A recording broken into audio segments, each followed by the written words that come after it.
And new research is giving families hope for their children with autism. And those findings were released today in Denver. The Mile High City is hosting a meeting of the U.S. Autism and Asperger Association. CBS 4's Anna Alejo tells us about that new study involving hyperbaric oxygen therapy. Climbing into the chamber has become routine for 16-year-old Rachel Rangham from Boulder. When you get in, you pick it up. Rachel has an autism spectrum disorder, and her family was so motivated by its potential to help her, they bought a $15,000 portable hyperbaric oxygen chamber for their home.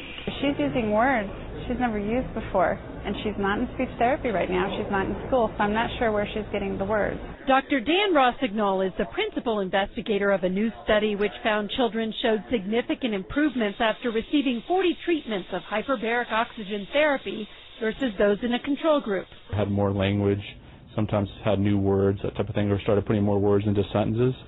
We also found improvements in cognition, which means their ability to think, focus, that type of thing. In the beginning I was confused, but now I'm almost like getting smart again. Sometimes don't focus much because my brain has like a disorder problem, but now it's like organizing it. Doctors believe the hyperbaric oxygen therapy helps children with autism by increasing blood flow to areas of the brain which may have lower levels of oxygen than in typical children. Autism is the fastest growing developmental disability in the U.S. Earlier this year, the Centers for Disease Control announced its prevalence was 1 in 150 people, an alarming increase from 40 years ago when it was 1 in 10,000. Hundreds of families who are often told there is little medical science can do now turned out to learn about the research.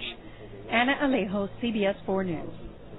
And the autism meeting continues tomorrow at the Hyatt Regency Denver Tech Center. The hyperbaric oxygen therapy has also been found to help with sleep and intestinal problems often associated with autism.